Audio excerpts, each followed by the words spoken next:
आज दिनांक 12 मार्च. आजच्या प्रवचनाचा विषय प्रपंचात राम करता ही भावना ठेवावी. परमात्मा आनंदरूप आहे. भगवंताचा आनंद हा उपाधिरहित आहे. भगवंताच्या हास्यमुखाचे ध्यान करावे. प्रत्येक गोष्टीत मनुष्य आनंद पाहत असतो. उकाड्यात वारा आला त्याला वाटते बरे झाले. पाऊस आला की त्याला वाटते आता गारवा येईल. कोणत्याही तऱ्हेने काय मनुष्य आनंद साठवू पाहत असतो. मनुष्याला भूक लागेल तेव्हा तो जर अन्न खाईल तर त्याचे पोट भरेल आणि त्यापासून त्याला आनंद होईल. परंतु त्याने विष खाल्ले तर त्याने आनंद न होता मरड मात्र येईल.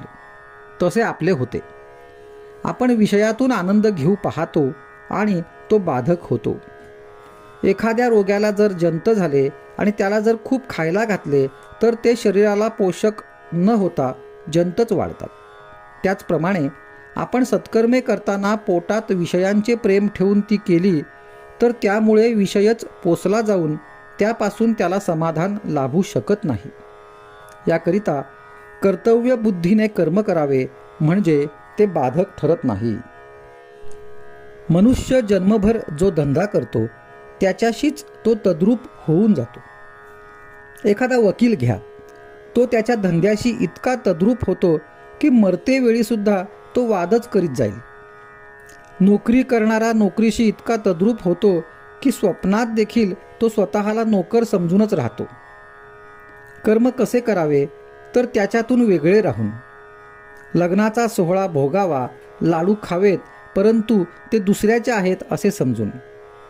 आपल्या मुलीचे किंवा मुलाचे नाहीत असे मानून. नाहीतर व्याह्यांची काळजी लागायची किंवा हुंडा मिळतो की नाही इकडे लक्ष लागायचे. त्यामुळे तापच निर्माण होईल. कर्माशिवाय कोणालाच राहता येत नाही. एखाद्याला शिक्षा द्यायची म्हणून अगदी हलायचे नाही, पापणी हात पाय काहीही हलवता कामा नये असे सांगितले तर ते जसे त्याला शक्य होणार नाही तसे काही ना काहीतरी कर्म हे होणारच. भगवंतांनी अशी काही सांगड घालून दिली आहे की कर्म केल्याशिवाय गत्यंतरच नाही. परंतु ती कर्मे राम करता ही भावना विसरून केली तर बाधक होतात आणि मरणापर्यंत माणूस पुढल्या जन्माची तयारी करीत राहतो. तेव्हा देहाने कर्म करतानाही करता मी नव्हे हे जाणून कर्म करावे. आपल्याला कर्म केल्याशिवाय करमत नाही, पण आपण फळाची आशा उगीचच करीत असतो. आपण फळाची आशा सोडून कर्म करू लागलो की ते कर्म करीत असतानाच समाधान प्राप्त होते. आजचा सुविचार. प्रपंचात सर्वांकरिता सर्व करावे, पण मनात मात्र मी रामाचा आहे ही अखंड आठवण ठेवावी, म्हणजेच त्याच्या नामात राहावे.